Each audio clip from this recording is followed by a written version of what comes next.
ఆది కాండము 45వ అధ్యాయం.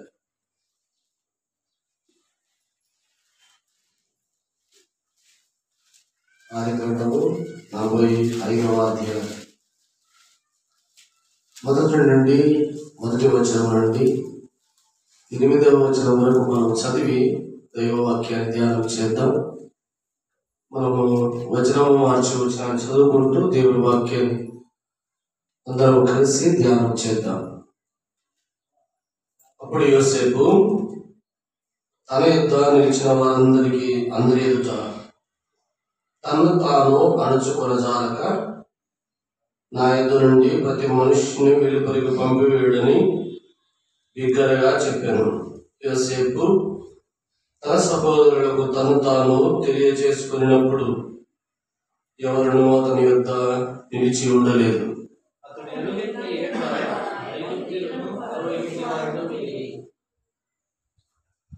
అప్పుడు యోసేపు, నేను యోసేపును, నా తండ్రి ఇంకా బ్రతికి ఉన్నాడా అని అడిగినప్పుడు అతని సహోదరులు అతని సముఖమందు తొందరపడి అతనికి ఉత్తరము ఇయ్యలేకపోయేది.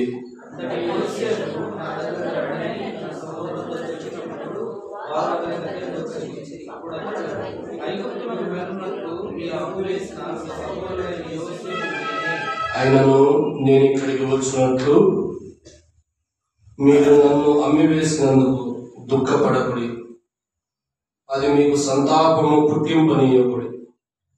ప్రాణరక్షణ కొరకు దేవుడు మీకు ముందుగా నన్ను పంపించెను.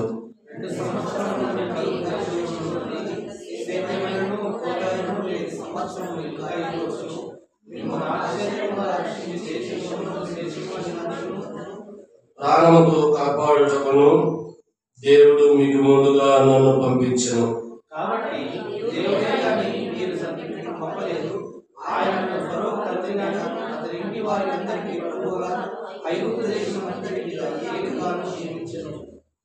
చిన్న ప్రార్థన చేస్తాం. మహాపరిశుద్ధుడా, దైవ తండ్రి, మీ స్తోత్రం నాయన. చదవబడిన వాక్య భాగం ద్వారా నాతో మాతో మాట్లాడండి. వాక్యం మీది, మీరు వాక్యం అయి ఉన్న దేవుడు కనుక మీ వాక్యం ద్వారా నన్ను మమ్మల్ని హెచ్చరించమని, మీ వాక్యం ద్వారా దిద్దమని దేవా, మీ వాక్యాన్ని ఒకరు నిర్లక్ష్యము చేయక మీ వాక్యపు ఆశీర్వాదములో ఉన్న మేలు పొందుటకు సహాయం చేయమని బోధకులకు బోధకుడు వాక్యమై ఉన్న యేసుప్రభు శ్రేష్ఠ నామమున ప్రార్థించి బోధించుకొనుచున్నాము తండ్రి, ఆమేన్. లోపల టీషర్ట్ వేసుకొని కింద అన్ని స్టైల్ అనుకోద్దండి. దేవుని కృపను బట్టి చలి జ్వరంతో బాధపడుతున్నాను, అందుచేత లోపల టీషర్ట్ వేసుకొని ఆ పైన అంగి వేసుకున్నాను. ఇది స్టైల్ కాదు. సరే, దేవుని వాక్యాన్ని మనం ధ్యానం చేద్దాం. మనకందరికీ తెలుసు యోసేపు ఎటువంటి వాడో. నేను మళ్ళీ ఆయన జీవితం ఇతివృత్తాంతాన్ని అంతటినీ చెప్తే దానికి సమయం సరిపోతుంది. మనకందరికీ తెలుసు యోసేపు 2 కళలు కన్నాడు దేవుని ఆశీర్వాదం వల్ల. ఆ కళ యొక్క భావం ఏంటంటే, తాను ఏదో ఒక దినమున రాజు కాబోతున్నాడు. అతని అన్నదమ్ములు తల్లిదండ్రులు అతనికి సాష్టాంగ నమస్కారం చేయబోతున్నారనే 2 కళలు కన్నాడు. ఆ కళను బట్టి తల్లిదండ్రులు, తన 10 మంది అన్నగారు అందరూ కూడా యోసేపును ద్వేషించారు, అవమానపరిచారు. అంత మాత్రమేనా, వీని కిరలు ఏమవుతాయో, వీని చంపి సింహము తినివేసిందని వాడి తండ్రికి చెప్పుదాం అని అన్నారు. పెద్దవాడు అన్నాడు, వాడు మన సహోదరుడురా, వాడిని చంపడం తగదు మనకు. ఫిలిష్తీయుల వర్తకులు ఆ మార్గం గుండా వెళ్తా ఉన్నారు, వాడిని అమ్మేద్దాం, వాడి కరడు ఏమవుతాయో చూద్దామని ఫిలిష్తీ వర్తకులకు యోసేపును అమ్మేశారు. అమ్మేసిన తర్వాత జీవితం సాఫీగా సాగిపోలేదు. చాలా పెద్ద సబ్జెక్టు, దయచేసి శ్రద్ధగా వినండి. ఆయన ఫిలిస్తీ వర్తకులకు అమ్మివేయబడ్డాడు. ఫిలిస్తీయ దేశానికి వెళ్ళి పోతీఫరు అను వారికి తిరిగి అమ్మబడ్డాడు. ఈ పోతీఫరు వారి ఇంటిలో ఉండగా వారి భార్య యోసేపు మీద కన్ను వేసి ఇతనిని అవమానపరిచి నిందల పాలు చేసి చెరసాలకు ఈడ్చుకొని పోయింది. తెలుసు కదా మనకు అందరికీ విషయం. చెరసాలకు ఈడ్చుకొని పోయింది. చెరసాలలో వేయబడ్డ తర్వాత మరి అక్కడ ఉన్నటువంటి పానదాయకుల అధిపతి, పక్షకారుల అధిపతులు ఇద్దరు కలలు కన్నారు. వారి కలల భావాన్ని చెప్పి ఈ పానదాయకుల అధిపతితో అన్నాడు, నీ ఉద్యోగం నీకు తిరిగి వస్తాయి కనుక నీవు రాజు ఎదుట జ్ఞాపకం చేసుకో అన్నాడు. అంటే రాజు ఎదుట తన గురించి మాట్లాడి, తన మంచితనం గురించి, గొప్పతనం గురించి మాట్లాడి తను విడిపించే ప్రయత్నం చేస్తాడని ఆశపడ్డాడు. కానీ పానదాయకుల అధిపతి ఉద్యోగం వచ్చిన తర్వాత యోసేపు ఏం చేశాడు? మర్చిపోయాడు. ఇలాంటి సంఘటనలు ఎన్నో ఉంటాయి మానవ జీవితంలో. అంత మాత్రమే కదా, ఇంకా చెరసాలలో ఉండగా రాజు 2 కళ్ళను కన్నాడు. 7 పీల వెన్నులు, 7 బలిసిన వెన్నులు, 7 బలిసిన ఆవులు, 7 పక్క చిక్కిన ఆవుల కళ్ళు 2 కన్నాడు. ఈ రెండింటి భావం చెప్పడానికి ఆ ఫిలిస్తీయ దేశంలో, ఐగుప్తు దేశంలో ఉన్న శకునగాండ్రులు, గారడి విద్య గలవిన వారిని, వాళ్ళ యొక్క ఆ దైవిక గ్రంథాల ఆ సారం తెలిసినటువంటి వారిని అందరినో పిలిపించాడు. కానీ ఎవరు ఆ సమాచారాన్ని తనకు చెప్పలేకపోయారు. అప్పుడు పానదాయకుల అధిపతి గుర్తొచ్చింది, అయ్యా చెరసాలలో యోసేపు అని ఒక హెబ్రీయుడు ఉన్నాడు, వాడు నేను కరిన కలభావం చెప్పి తిరిగి ఉద్యోగం ఇస్తా చెప్తే మీరు అదే విధంగా నాకు ఇచ్చారు, మీ కరణ భావాన్ని కూడా వాడైతే చెప్పగలడు అని పానదాయకుల అధిపతి ఆ రోజు అన్నాడు. అంతవరకు మర్చిపోయాడు.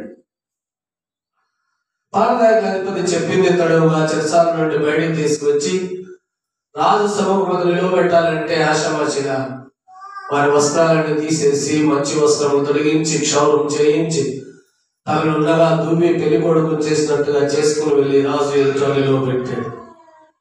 రాజా 2 రోజులు గడువు కావాలన్నాడు. సరే తీసుకో అన్నాడు.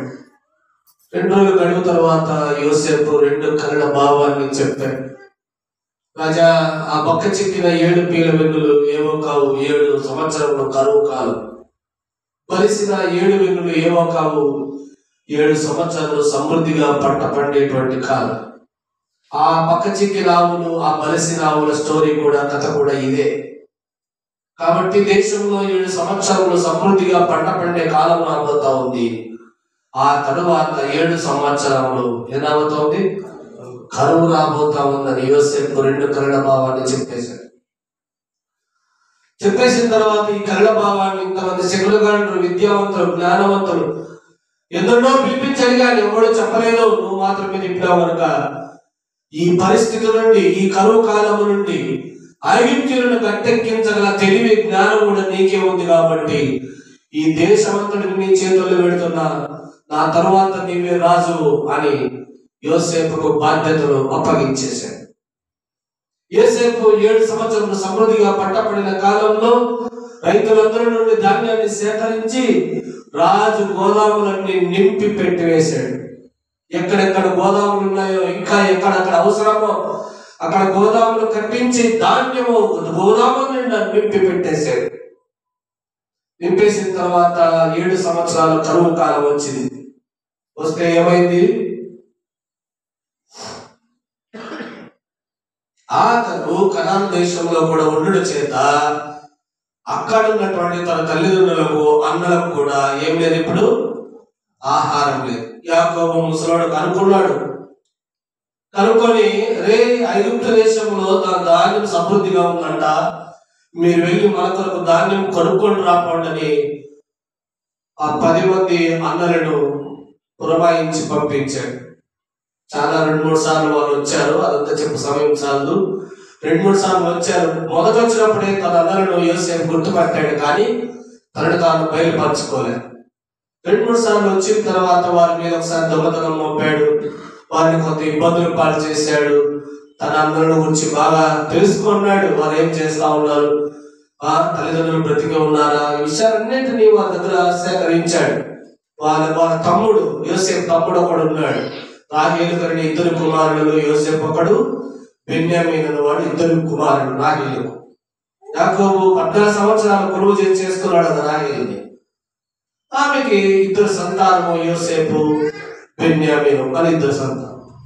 ఈ యోసేపుకే ఈ శ్రమ అంతా వచ్చింది. ఈ గోదాములను నింపుకొని వెళ్తూ పోతూ వస్తుండగా ఒక దినమున తన అన్నల ఎదుట తనను తాను తెలియపరుచుకున్నాడు యోసేపు. ఏమని తెలియపరుచుకున్నాడు? నేనే మీరు అమ్మివేసిన యోసేపును అన్నాడు. ఏమవుతుందా? ఒకరిని బాగా ఇబ్బంది పెట్టాము, నరకం పాలు చేశాము, ఎన్నో శ్రమలు పెట్టాము. వాడు ఒక ఎమ్మెల్యేనో ఎంపీనో అయి మన మధ్యకు వస్తే మనకు ఎట్టుంటది? గుండెలు పగిలిపోవా? యోసేపు యొక్క అన్నలకు కూడా అదిరిపోయింది వారి గుండె. అయ్యో, వీరికి పెట్టిన శ్రమల గురించి, వీరికి పెట్టిన బాధల గురించి మమ్మల్ని ఏమైనా చేస్తాడేమో అని తన ఎదుట నిలవలేక బయటికి పరిగెత్తిపోయాడంట. యోసేపు చక్కని మాట అన్నాడమ్మా. మాట చదవండి, నేను ముందుకు వెళ్ళిపోతాను. 5వ వచనం. అయినను నేను ఇక్కడికి వచ్చినట్లు మీరు నన్ను అమ్మివేసినందుకు దుఃఖపడకుడి, అది మీకు సంతాపము పుట్టింపకుడి, ప్రాణ రక్షణ కొరకు దేవుడు మీకు ముందుగా నన్ను. ఎవరైనా అంటారమ్మా, అయ్యా ఎవరైనా మాట అంటారా?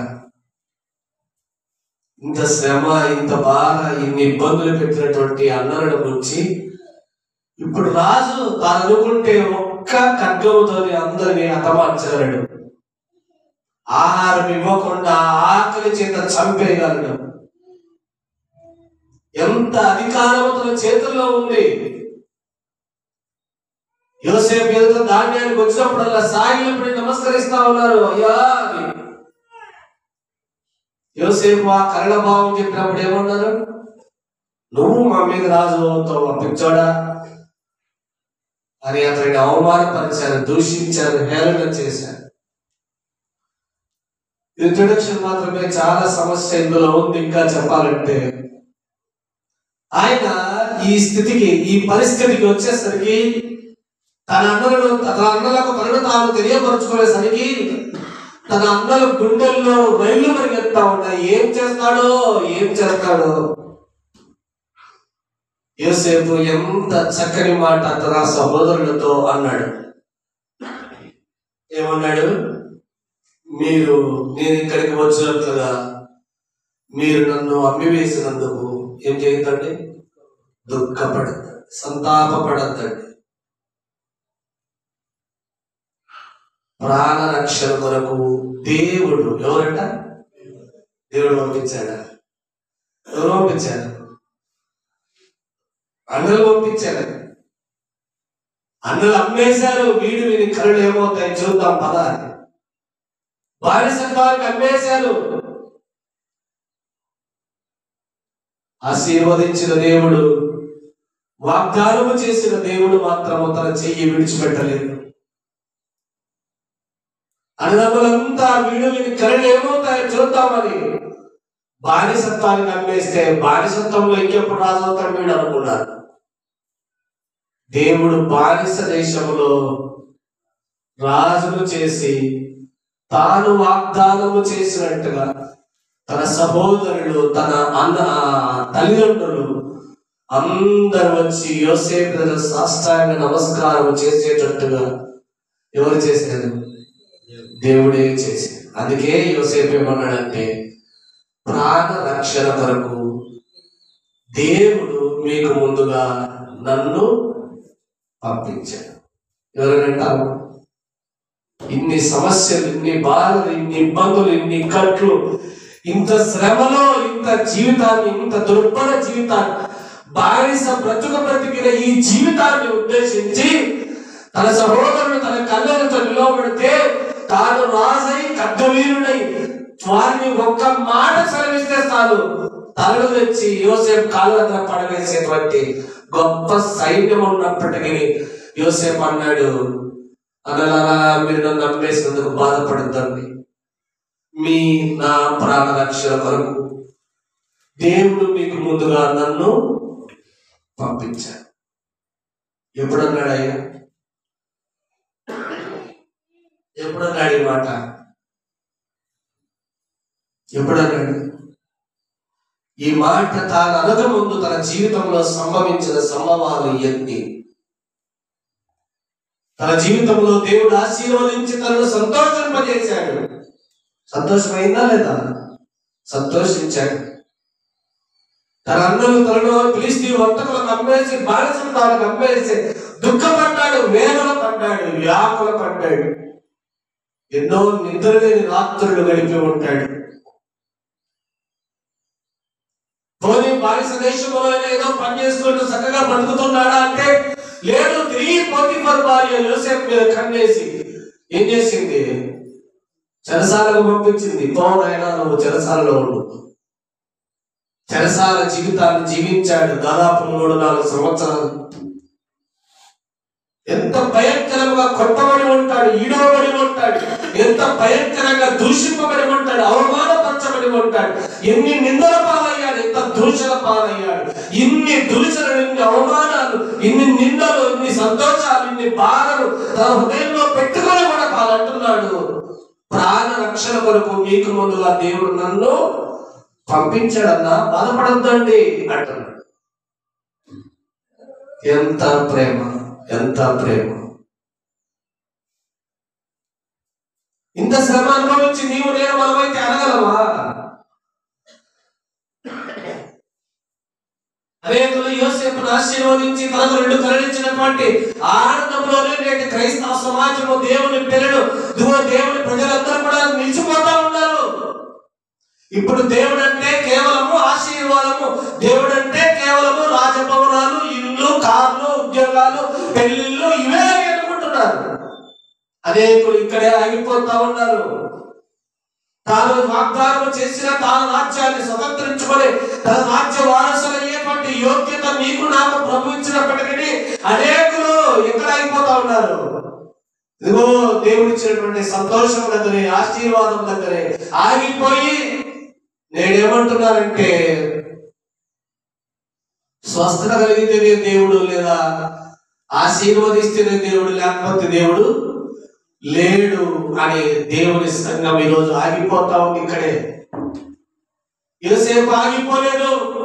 తనకు కలిగిన సంతోషము, తనకు కలిగిన కళలు సాకారమగునట్లుగా దైవ చిత్తములకు దేవుని నిర్ణయానికి తలవంచి తాను బానిస దేశంలో ఉండిపోరంటే బానిస దేశంలో ఉన్నాడు, తాను చెరసాలలో జీవించుకో అంటే చెరసాలలో జీవించాడు. అవమానాలు, నిందలు, ఎన్నో దూషణలు తాను పొంది నేను తాను అన్నలతో అంటున్నాడు, ప్రాణ రక్షణ కొరకు, ప్రాణ రక్షణ కొరకు, నా ప్రాణ రక్షణ కొరకు, మీ ప్రాణ రక్షణ కొరకు దేవుడు మీకు ముందుగా నన్ను పంపాడు. అనేకుల విషయాన్ని గ్రహిస్తున్నారా? ఎప్పుడూ సంతోషంగా ఆనందంగా జీవించడమే దైవ ఆశీర్వాదం అని, దైవ నిర్ణయం అని, దైవ ఆశీర్వాదం అని అనేకులు ఇలాగ భ్రమలో ఉన్నారు. ఇక్కడే ఉంటే ఇక్కడే ఆగిపోతావు. యోసేపు తన కళ్ళ దగ్గరే ఆగిపోయి ఉంటే దేవుడు తాను వాగ్దానం చేసినట్టుగా ఇదిగో తన అన్నదమ్ములు, తన తల్లిదండ్రులు తనతో సాష్టాంగపడేటట్టుగా తాను ఈ కృపను సంపాదించుకొని ఉండేవాడా? తాను వాగ్దానం చేసినట్టుగా రాజై అనేకులను పరిపాలించి బానిస దేశంలో రాజు తర్వాత రాజు అంతటి వాడై ఇదిగో ఐగుప్తీయులకు, ఇతర దేశాల వారికి ధాన్యం అమ్మకం చేసి ఐగుప్తు యొక్క సంపదను విస్తారంగా పెంచినటువంటి యోధుడు కాగలడా? అనేకులు ఇక్కడ ఆగిపోతా ఉన్నారయ్యా అమ్మ, ఇక్కడే ఆగిపోతా ఉన్నారు. కేవలము దైవాశీర్వాదం దగ్గరే, దైవ కృప దగ్గరే, దేవుని యొక్క సహాయం దగ్గరే నీవు ఆగిపోతే అక్కడే నిలిచిపోతావు. దేవుడు తాను వాగ్దానం చేసిన నిత్య రాజ్యానికి వారసుడవు నీవు కాలేవు. యోసేపు తన సంతోషం, అదిగో దేవుడు నాకు 2 కలలిచ్చాడు, ఇంకా నేనెందుకు బానిసగా వెళ్ళాలి, ఇంకా నేనెందుకు అమ్మకబడుటకు వెళ్ళాలి, నేనెందుకు నా సహోదరుల అవమానాలను నిందలు భరించాలని తాను ఎన్నడూ అనుకోలేదు. మా అయ్య తాను ఎన్నడూ అలాగ అనుకోలేదు. తాను భరించాడు, సమస్తము సహించాడు. దైవ చిత్తానికి సంపూర్ణ విధేయుడై నేనంటున్నాడు, దేవుడే మీకు ముందుగా, మనందరి ప్రాణరక్షణకు మీకు ముందుగా దేవుడే నన్ను ఇక్కడికి పంపించాడు. అనలారా మీరు ఏడవద్దండి, దుఃఖపడవద్దండి.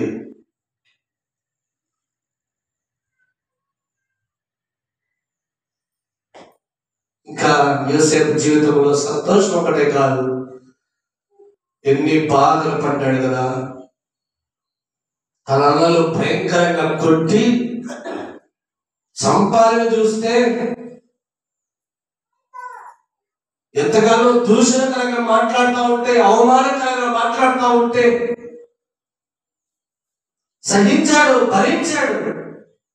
కొట్టి ఒక గోతులో పడేశారు. ఏదో సింహమో పుల్లో ఏదో కూడా వస్తుంది, తిరిగిపోతుంది వాడిని. ఇదిగో మన తండ్రికి ఈ యొక్క గొర్రె పిల్ల రక్తంలో ముంచి ఆ వస్త్రాలు తీసుకుపోయి చూపిద్దాం, సింహం వాడిని చీల్చివేసిందని చెప్దాం అని సహోదరుడు అనుకుని వెళ్ళారు.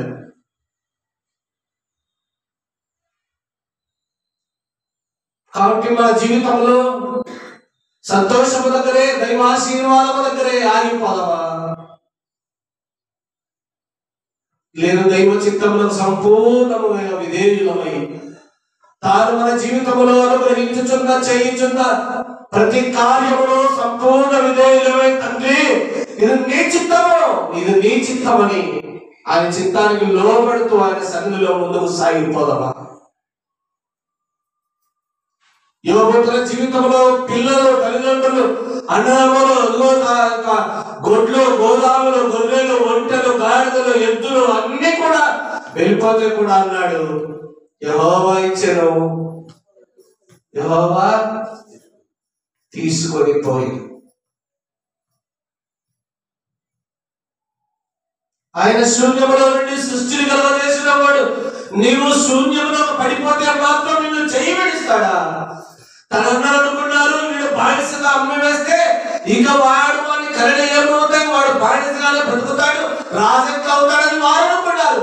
దేవుని కృప మాత్రం తనని విడిచిపెట్టలేదు. తాను వాగ్దానం చేసినట్టుగా రాజులు చేసింది, తాను వాగ్దానం చేసినట్టుగా అన్నదమ్ములు, తల్లిదండ్రులు తన యొక్క సాష్టాంగ నమస్కారం చేసేటట్టుగా దైవ కృప చేయగలిగినయా? కాబట్టి మనం కూడా అక్కడే ఆగిపోకూడదు.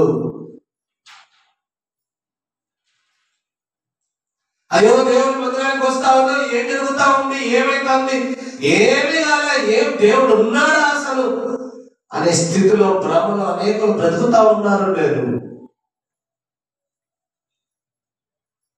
కేవలం తమ జీవితంలో వచ్చే సంతోషాలు, ఆనందాలు మాత్రమే దేవుడు ఇస్తాడు, అవమానాలు, నిందలు దేవుడు ఇయ్యడు అనే భ్రమలో బ్రతుకుతా ఉన్నారు. యోసేపు వీటన్నిటినీ సహించి భరించి వీటన్నిటినీ అనుభవించిన తర్వాత ఆఖరిలో ఉన్నాడు, ఇదిగో ప్రాణ రక్షణ కొరకు దేవుడు మీకు ముందుగా నన్ను పంపించాడు. ఊరికనే పంపలే, ఎందుకు పంపించాడంట? తన యొక్కయు, తన కుటుంబం యొక్క, తన అన్నదమ్ముల యొక్క, తన తల్లిదండ్రుల యొక్క ప్రాణ రక్షణ కొరకు దేవుడు ఐగుప్తులకు యోసేపును పంపాడా, అమ్మాడా? పంపినాడంట, పంపబడ్డాడు. యోసేపు అదే అన్నాడు, దేవుడు మీకు ముందుగా నన్ను అమ్మాడని లేదు, పంపించాడు. దేవుడు మనం మాత్రము అక్కడే ఆగిపోకూడదయ్యా. సంతోషం దగ్గరే, ఆశీర్వాదం దగ్గరే ఆగిపోతే దైవాశీర్వాదం, దైవ కృప ఎంత ఉన్నది. అదే భక్తుడు రాష్ట్ర అంటాడు, మీ దేహములను మాత్రమే చంపడానికి మీరు భయపడకండి, దేహ ఆత్మలను నరకములో నశింపజేయగల మీ దేవునికి మిక్కిలి భయపడుడి అంటాడు మత్తయి భక్తుడు. దేహాత్మలను రక్షింపబడి, దేహాత్మలను జీవం పొంది, దేహాత్మలను రక్షింపబడి దేవుని ఎదుట తాను స్థాపించినటువంటి నిత్య రాజ్యానికి వారసులమై, ఇదిగో నా తండ్రి చేత ఆశీర్వదింపబడిన వాళ్ళారా రండి, భూమి పునాదులు వేయబడిన మొదలుకొని మీ కొరకు సిద్ధపరిచిన నిత్య రాజ్యమును మీరు స్వతంత్రించుకుని ప్రభువు ఇచ్చే వరకు పోవా. నీ జీవితాన్ని ముందుకు సాగిపోచేయవా? అయ్యో నిందొచ్చింది, అవమానం వచ్చింది, శ్రమ వచ్చింది, బాధ వచ్చింది, ఇక్కడే ఆపేస్తావా? ఆపేస్తే నీ జీవితానికి అర్థం పరమార్థం లేదయ్యా. దైవ కృపని జీవితంలో చేయాలనుకున్న, దైవ కృపని జీవితంలో నెరవేర్చాలనుకున్న అనేక కార్యములు నెరవేర్చకుండా నీకు నీవే అడ్డుపడతావు అన్నావు. నీకు నీవే అడ్డు గోడపై నిలబడతా ఉన్నావు. యోసేపును దేవుడు ఆశీర్వదించాడు, శ్రమల పాలు చేశాడు, నిందల పాలు చేశాడు, బాధల పాలు చేశాడు, చెరసాలకు ఇడ్చుకొని పోబడ్డాడు. ఇన్ని శ్రమలు పొంది ఏమంటాడు? ప్రాణ రక్షణ కొరకు దేవుడు మీకు ముందుగా నన్ను పంపించాడు.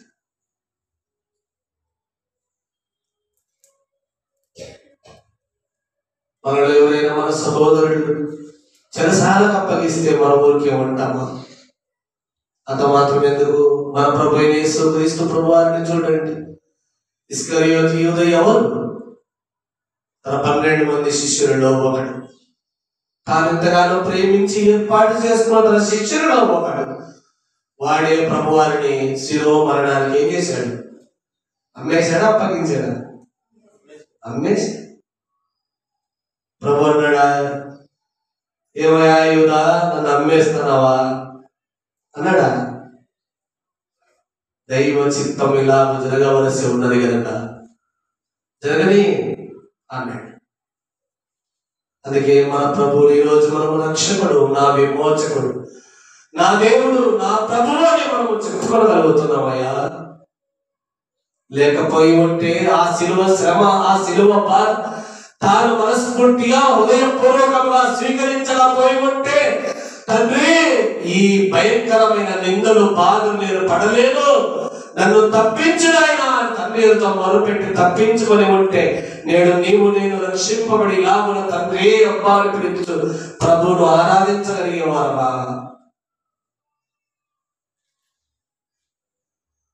యోసేపు జీవితం అలా ఉంది. తన ఎన్నో శ్రమలు, నిందలు, బాధలు, అవమానాలు పొందుతూ ఎంతగానో భరించాడు, సహించాడు. ఇన్ని నిందలు, ఇన్ని అవమానాలు, ఇన్ని బాధల తర్వాత కూడా అంటాడు, ప్రాణరక్షణ కొరకు దేవుడు మీకు ముందుగా నన్ను పంపించాడు. మరి మన జీవితంలో ముందుగా నేను చెప్పినట్టుగా దేవుని యొక్క ఆశీర్వాదం దగ్గరే, ఆయన కృప దగ్గరే అనేకులు ఆగిపోతా ఉన్నారు. ఆశీర్వదిస్తేనే దేవుడు, ఈరోజు బండ్లు తిరిగేవాడు రేపు కార్లు తిరిగితేనే దేవుడు అంటాం. ఎంత భయంకరంగా మన హృదయాలు మనము సాగిపోతా ఉన్నాం. దైవ చిత్తానికి విధేయత చూపే ఆ మనస్సు మనకుందా? దైవ చిత్తానికి విధేయత చూపే ఆ హృదయం నీకు నాకుందా? యోసేపు దైవ చిత్తానికి సంపూర్ణ విధేయుడయ్యాడు. యోసేపును దేవుడు తాను వాగ్దానం చేసినట్టుగా ఏం చేశాడయ్యా? ఏం చేశాడమ్మా? రాజును చేశాడా, చేయలేదా? రాజును చేసి నేను నన్ను కూడా మన ప్రభు వాగ్దానం చేశాడు. చూడండి యాకోబు రాసిన పత్రిక 8వ అధ్యాయం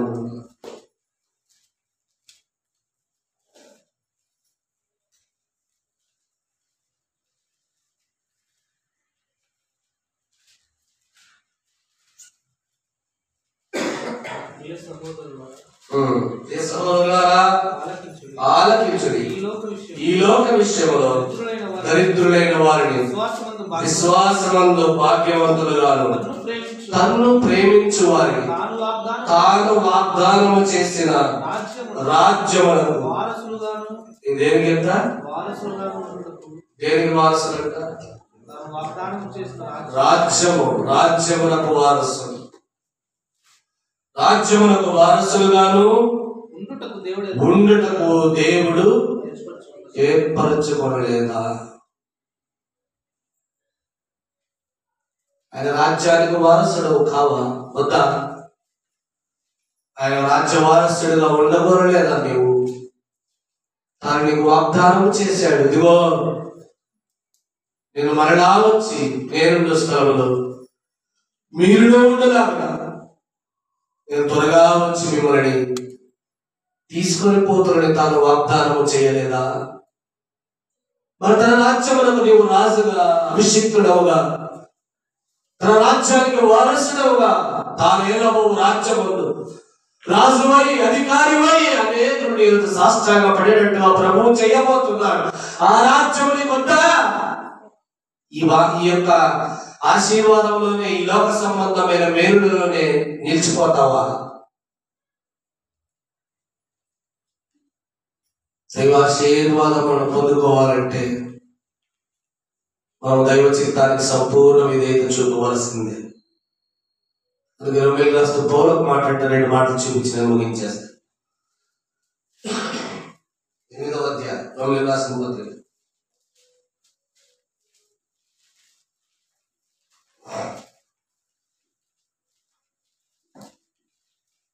28వ వచనం.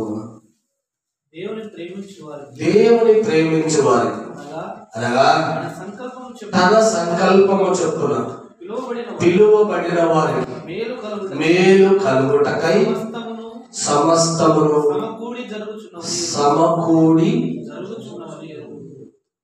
ఎందుకు జరుగుతాయంట?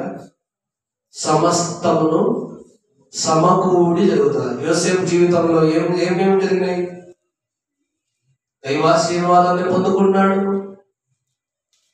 అవమానము నిందల పాలయ్యాడు, దూషింపబడ్డాడు, చెరసాలకు ఇవ్వబడ్డాడు. ఇంత శ్రమ తర్వాత రాజై ఐగుప్తు దేశం మీద అధికారి అయి తాను బానిస దేశంలో రాజై తన రాజ్యాన్ని ఏలుతాం. మరి మనము మన జీవితంలో దేవుని ప్రేమించు వారికి మేలు కలగటది సమస్తమును ఏం చేస్తాడట? సమకూడి జరిగిస్తాం. ప్రతి సంతోషం వెనుక ఒక దుఃఖము, ప్రతి దుఃఖం వెనుక ఒక బాధ, ఒక ఆనందం, ఒక ఆశీర్వాదము, ఓ శ్రమ, ఓ బాధ, ఓ ఇబ్బంది, వీటన్నిటిని ప్రభువు సమకూర్చి నడిపిస్తున్నాడు. నిత్యము సంతోషంగా అంటే ఏ మానవుడైనా జీవించగలడా? కోట్లుగా పడగలెత్తిన వారు కూడా నిత్యము సంతోషంగా జీవించడం లేదు. మీరు కావాలంటే లెక్కల్లో చూసుకోండి.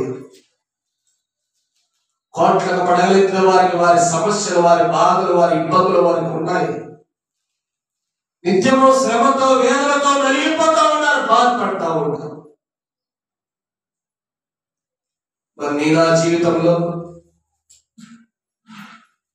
దైవాశీర్వాదం ఒకటేనా? దైవ కృప నిన్ను శోధనలో తీసుకుపోవా? శ్రమ గుండా తీసుకుపోతే పోవా? బాధ గుండా తీసుకుపోవా? నువ్వు శ్రమల మార్గంలో నడిపిస్తూ పోతే నువ్వు పోవా? గొర్రెల వారి వెంట గొర్రెలు కాపరి మంటల్లో దూకిన గొర్రెలు ఏం చేస్తాయి? వాడు నదిలో దూకినా కూడా ఏం చేస్తాయి? దూకేస్తాయి. అయ్యో మాకు శ్రమ, మాకు బాధ అని అనుభవం. నీ పరలోకపు తండ్రి నీ జీవితంలో ఇస్తున్నటువంటి చేస్తున్నటువంటి ప్రతి మేలు వెనుక ఒక కీడు, ఒక బాధ, ఓ సంతోషము, ఓ ఆనందము, ఓ శ్రమ. ఇటు మార్గం గుండా మనం వెళ్ళగలిగితే తాను వాగ్దానం చేసిన నిత్య రాజ్యములకు మనం కూడా ఇంకా యోసేపు తాను వాగ్దానం చేసిన రాజ్యానికి వారసుడై రాజై ఎలాగ జీవించాడు. నీవు నేను మనం కూడా అలాగ జీవించవచ్చు. అందుకే సొలొమోను భక్తుడు అంటాడు, ఆయన ఎంత గొప్ప జ్ఞానవంతుడు కదా, ఎంత గొప్ప ఐశ్వర్యవంతుడు. ఆయన ఒక మాట అంటారు, ఒక మాట నేను ముగించేసి రాత్రి సమయంలో ఆ మాట నాకు చూపించినట్టు. సామెతల గ్రంథం 30వ అధ్యాయం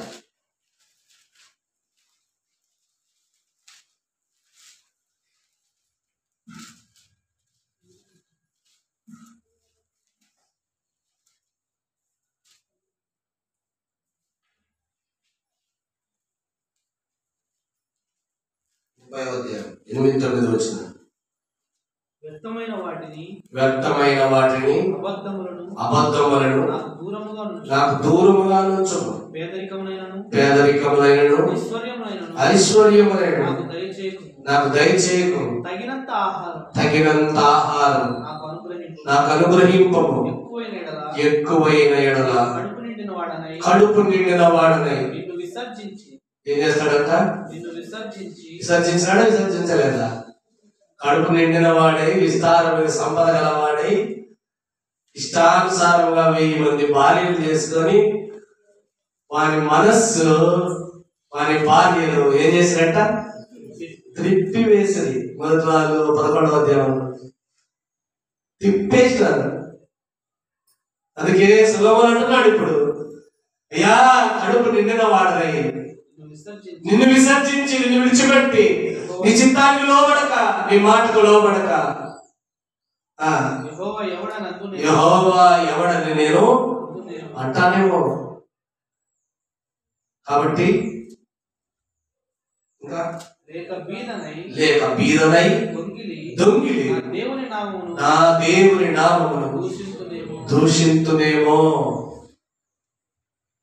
ఏమంటారు? ఏమడుగుతున్నాడు సొలొమోను? పేదరికమైన ఐశ్వర్యమైన నాకు వద్దునైనా, తగినంత ఆహారం ఇచ్చి నన్ను సంతృప్తి పరచు. ఎందుకంటే ఎక్కువ ఆహారం కలిగిందనుకో కడుపు నిండిన వాడే ఏమంటాడంట? యెహోవా ఎవడు నా కష్టార్జితము, నా బలము, నా తెలివి, నా జ్ఞానం చేసి సంపాదించిన ఇది ఎవడిచ్చినాడు నాకు అంటానేమో ప్రభా. ఒకవేళ పేదలై దొంగిలించి దొంగతనం చేసి నా దేవుని నామాన్ని దూషిస్తానేమో, అవమానం పాలు చేస్తానేమో, నింద పాలు చేస్తానేమో. ఆయన నాకు తగినంత ఆహారం ఇచ్చి నన్ను తృప్తిపరచమని సొలొమోను అంటున్నాడు. మరొక మాట నేను చెప్పి ముగించేస్తాను. దావీదు భక్తుడు కూడా అంటాడు, దేవా నీ సన్నిధి నుండి తొలగిపోకున్నట్లుగా శ్రమ కలుగుట నాకు మేలాయను అంటే, నీ సన్నిధి నుండి తొలగిపోకుండానట్లు శ్రమ కలుగుట నాకు. శ్రమ ఉంటే ఏం చేస్తావు? శ్రమ ఉంటే ఏం చేస్తావు అయ్యా? దేవుని మందిరానికి వస్తాం, ప్రార్థన చేస్తాం, వాక్యం వింటాం, పెద్దలు చెప్పింది పాటిస్తాం, అన్ని చేస్తాం. శ్రమే లేదనుకో దేవుని మాట వింటామా? అందుకే దావీదు భక్తుడు శ్రమ కలుగుట నాకు మేలైన, నీ సన్నిధి విడిచిపోకుండా నిన్ను తండ్రి అబ్బాని పిలుచడం మానకుండానట్లుగా శ్రమ కలుగుట నాకు మేలాయను. అందుకే యోసేపు జీవితాన్ని చూడండి. ఇప్పుడు ఏమన్నాడు? శ్రమ పడ్డాడు, బాధలు పడ్డాడు, అవమానాలు పొందాడు. పోతీఫరు భార్య కన్నేసి నాతో రా ఇదిగో అంటే ఏమన్నాడయ్యా?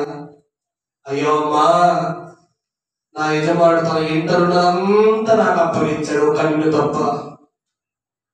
ఇంత పాపము చేసి దేవునికి విరోధముగా నేను ఎట్లు పాపము అంటారా? ఎవరికి విరోధంగా అంట? పోతీఫరు విరోధంగానే అనలే, నా యజమానికి విరోధంగా అని అనలే. ఏమన్నాడు? నా దేవునికి విరోధంగా నేను ఇంత పాపము ఎట్లా చేతులమ్మా నన్ను వదిలేయి అని పారిపోయాడు.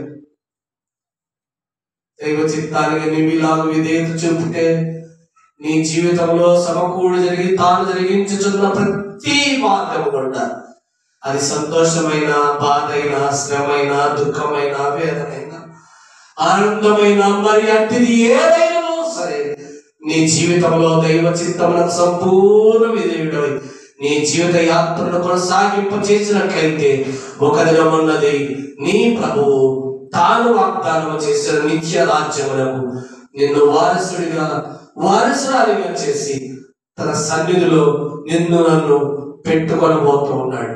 ఈ సమయం వరకు మనం అందరం ఎదురు చూస్తూ ఆయన సన్నిధిలో ముందుకు సాగిపోదాం. దేవుడి కొద్ది మాటలు దీవించుకున్నాడు.